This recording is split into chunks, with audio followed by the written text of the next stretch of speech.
પ્રકરણ 9 રત્નભોજન.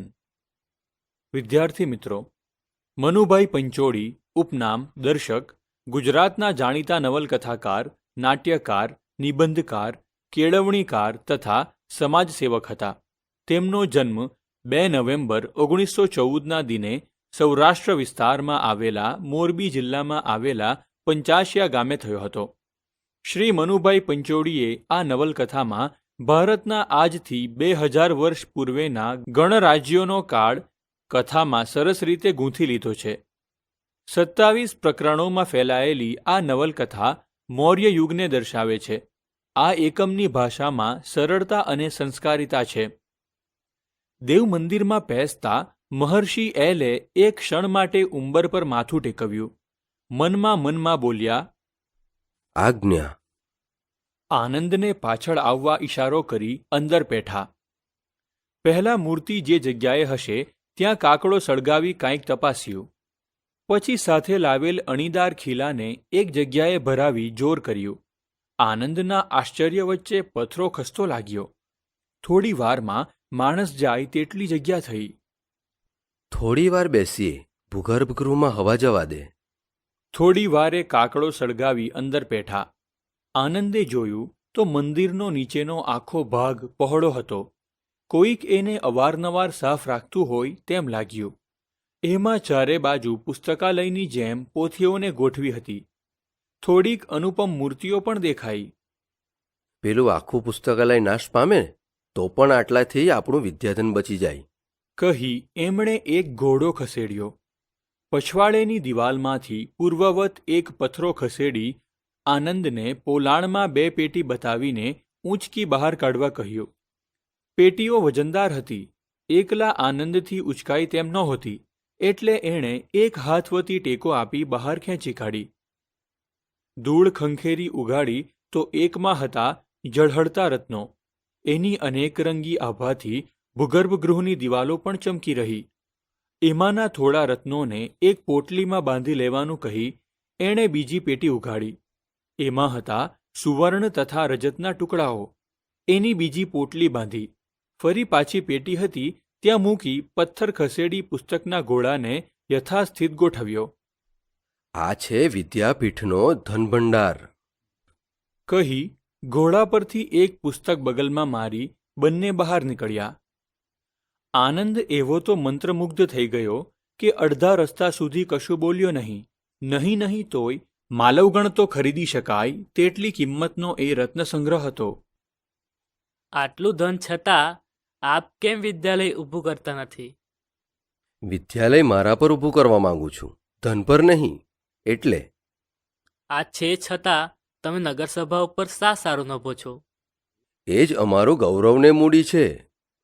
ઉદરપોષણ માટે રોજ ભિક્ષા માંગતા અમને શરમ કે કંટાળો આવશે તે દિવસે સરસ્વતી રિસાઈ જશે. સરસ્વતી વાસી અન્ન પર નથી નભતી. સાંજે સૌ આમંત્રિતો આવવાની વેળા થઈ. બધા જ શિષ્યો આનંદ અને ચારુલતાએ ચોગાન વાળીને સાફ કર્યું હતું. પાણી છાંટી રંગાવલી પૂરી હતી. આસનો પાથરી દીધા હતા. જુદા જુદા ઓટા પર તક્ષશિલાના મશહૂર ધૂપના કોડિયા સળગાવ્યા હતા.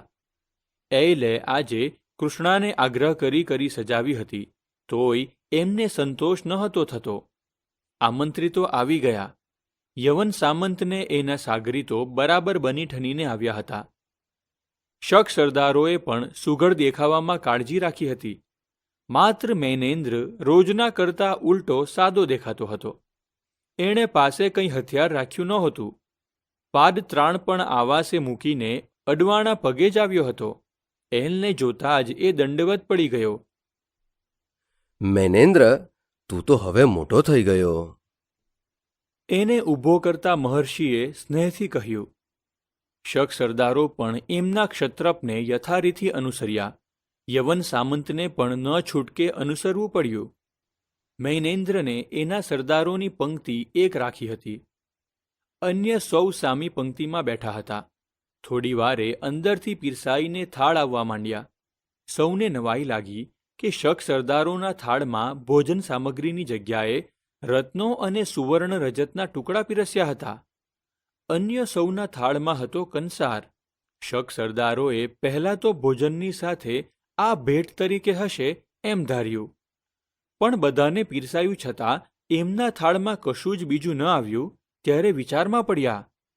ત્યાં તો એલે કહ્યું, હા, શરૂ કરો જમવાનું. વિદ્યાર્થીઓ જમવા માંડ્યા. યવન સામંતને એના સરદારો મહાક્ષત્રપનું રખે અપમાન થઈ જાય એ બીકે હાથમાં કોડિયા રાખીને બેસી રહ્યા.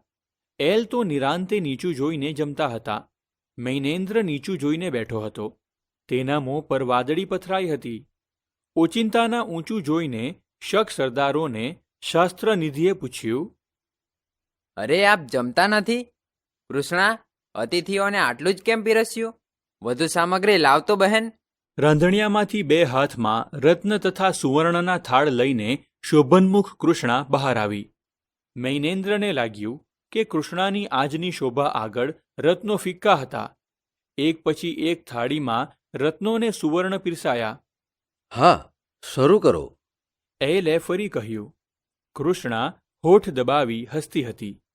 એક શક સરદારે કહ્યું, આમાં શું ખાય? કેમ? આપને જે રૂચે તે. રત્ન, હીરા, પોખરાજ, સુવર્ણ. એ તે ખવાતું હશે? એ નથી ખવાતું તમારે ત્યાં? આ શું કહે છે મૈનેન્દ્ર? તમે સુવર્ણ રજત ખાતા નથી? અમે તમારી જેમ અન્ન જ ખાઈએ છીએ. એલે જાણે માનતા ન હોય તેમ ડોકું ધૂણાવ્યું. બને નહીં. બધા કહે, અમે તમારા જેવું જ અન્ન ખાઈએ છીએ. પછી ગંભીર થઈને કહે, તમારે ત્યાં વરસાદ વરસે છે? હા હા, આપણે ઢંકાઈ જઈએ તેવડું ખડુગે છે. નિસાસો મૂકીને થોડી વારે એલે પૂછ્યું, તો તમારે ત્યાં ગાયો છે ખરી? આપ શું ધારો છો? તમારા જેવી જ ધરતી, ગાયો, મેઘ ને મેદાનો છે અમારે ત્યાં. હું હવે સમજ્યો. મૈનેન્દ્ર ગુરુની રીતથી સાવ અપરિચિત ન હતો. એ સમજ્યો મહર્ષિ કંઈક ઉપદેશવા જ માંગે છે. અમે બધા સાવ જડસું છીએ. સૂત્રોમાં કહો તે અર્ધ પશુઓને નહીં સમજાય.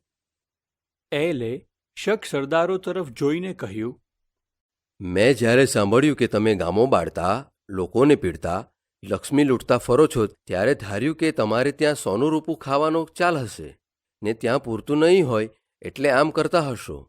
એટલે તો તમને એ પીરસ્યું. પણ જ્યારે મેં જાણ્યું કે તમે તો અમારા જેવું જ અનાજ ખાઓ છો, ત્યારે વળી થયું કે કદાચ તમારી તરફ વરસાદ જ નહીં થતો હોય. પણ એ થાય છે એમ સાંભળ્યું ત્યારે મને થયું કે જેને ત્યાં ધરતી છે, મેઘ છે, વનૌષધિ છે, છતાંય જે બીજાના મુલકનો સર્વનાશ કરતા આવે છે, એમને ત્યાં ભગવાન શા સારો વરસાદ વરસાવતા હશે. એટલે મેં પૂછ્યું કે તમારે ત્યાં ગાયો છે? તમે હા કહી. ત્યારે મને સમજાયું કે ભગવાન તમારા જેવાને ત્યાં શું કામ વરસાદ વરસાવે છે. વરસાદ વરસે છે તે તમારા માટે નહીં, પણ પેલી અબોલ ગાયો માટે. તમે તો ભગવાનની દયાને પાત્ર નથી. એલના ગંભીર અવાજમાં આજે પુણ્ય પ્રકોપ દેખાતો હતો. આશ્રમના વૃક્ષો પાંદડું હલાવ્યા સિવાય એમને સાંભળતા હતા. સામેની ગૌશાળાની ગાયોએ પણ જાણે એ તરફ કાન માંડ્યા હતા. મૈનેન્દ્ર જાણે એ વેણે વેણે ગવાતો પીડા પામતો ને વારે વારે પુનર્જીવન પામવા મથતો હતો. એલ બોલી રહ્યા ને ચિત્રલેખા જેવી કૃષ્ણાના હાથમાંથી ખણ ખણ ખણ કરતા બંને થાળ છૂટી પડ્યા. સુવર્ણ, રજત ને રત્નો ચારે બાજુ ધૂળમાં રોળાયા. સારાંશ: આ સરસ મજાની નવલકથા છે. આનંદ, સુચરિતા, કૃષ્ણ અને સુદત્ત આ નવલકથાના મુખ્ય પાત્રો છે. તેમજ મહાકશ્યપ અને મહર્ષિ એલ એ 2 પાત્રો તેજસ્વી અને પ્રેરણાદાયી પાત્રો છે. દુનિયાના સેંકડો બૌદ્ધિકોની મૂર્ખતાને માર્મિક રીતે રજૂ કરવામાં આવી છે. સુવર્ણ અને ધનના મોહથી આક્રમણ કરી રહેલા મહાક્ષત્રપ મૈનેન્દ્રને મહર્ષિ એલ કઈ રીતે ઝાંખો પાડીને જીવનનું સત્ય સમજાવે છે. જીવનની અંદર ભોજન સર્વશ્રેષ્ઠ હોય છે, પણ ભોજન કઈ રીતે આરોગી શકાય અને તેનું મહત્વ શું છે તે એક શિક્ષક દ્વારા તેના વિદ્યાર્થી મૈનેન્દ્રને સમજાવવામાં આવે છે. આથી જ કહી શકાય છે કે સોના, ચાંદી, હીરા સાથે ખોરાક ખરીદી શકો છો, પરંતુ ભૂખ નથી. મહેનત કરશો તો ભૂખ લાગશે એટલે સૂકો રોટલો મીઠો લાગશે.